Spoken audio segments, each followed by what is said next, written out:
Hey guys, what's up? It's Pseudo Pluto here, and I just want to show you how to enable Secure Boot on your Arch Linux install. So just to prove that I have Secure Boot enabled, use the command that we're going to be using, sorry, not the command, but the program that we're going to be using to set up Secure Boot, and we can just do status, and we should see that we have Secure Boot is enabled, and we have our keys, and we can also check this using GNOME, and we go into privacy. Where's it? And we can do device security, and we should see that we have secure boot and TPM active. Cool. So as you know from the Arch install wiki, you have to disable secure boot when you're installing Arch for the first time. So if you already install Arch, you know how to disable secure boot, but maybe you don't know how to enter your UEFI BIOS into setup mode for secure boot. So I'm going to cut to a video that I recorded on my BIOS showing you how to do setup mode. And that's the prerequisite for, setting up secure boot on Arch. Okay, so how you want to set up secure boot, I'll just show you how it is on my motherboard, which is this, the B550M from MSI. You go into Advanced, then you go into Windows OS, then you go into Secure Boot. You want to make sure that Secure Boot is enabled. Secure Boot mode is custom. This you want to be maximum security, and then for key management, here's where the secret sauce is. You want to have provision default factory keys to disabled. This way, on every boot, it won't reinstall whatever keys it wants to. And then what you want to do is you want to hit this delete all secure boot variables, right? And what that will do is it'll wipe all the keys and make the secure boot state into setup mode. And that way, when we do sbctl enroll keys, we can actually enroll the keys. And that way we can set up the secure boot. So yeah. Yeah, so once you enter setup mode, if you do the sbctl status, I have the logs that I use to set it up, you'll see that secure setup mode is enabled and secure boot is disabled. And so once you have that all set up, all you want to do is just run through these commands.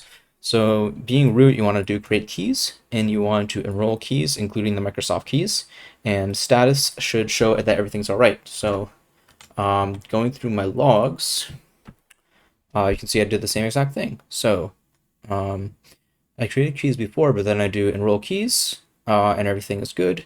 And it shows that it's installed, and I have my vendor keys, which is great. So that's those steps. Now for the second step, which is actually signing all the boot files. So over here, it kind of gives you a hint of what to sign, but especially if you're using firmware update, FW UDP, there's some other stuff you can just sign, as well as if you're doing this systemd boot update service. So I kind of go through this here, where I sign my kernel, right? So I'm using Linux LTS, so it'll be VM Linux LTS. I sign my boot EFI. I sign my systemd boot EFI. And then I sign the source file for that systemd boot EFI, this one right here. And then here I'm signing the firmware update UEFI files. So my motherboard actually doesn't support UEFI capsule updates, but if it did, like my ThinkPad, you need to sign this file as well so you can support updating your BIOS through firmware update. So that's all it is. It's the same situation as that systemd boot EFI. You just sign it as the file name .signed, and you give the source of that. And as you can see, when I do verify, I have everything set up. I have my boot EFI, I have my systemd boot EFI, as well as the source. I have my source firmware update EFI signed. And for my ThinkPad, since firmware update BIOS updates actually work, you do the same thing where you'd sign the firmware update EFI that's inside the boot EFI directory. and then obviously boot VM Linux LTS. You want to assign that as well. And once you do all that, you want to regenerate your initram FS image. And once you do that, you should be able to reboot and everything just works as is. So yeah, it's just these commands. Where's the assisted process, right? All you need to do is install this command, just pacman-s sbctl, and you just go ahead and do all this.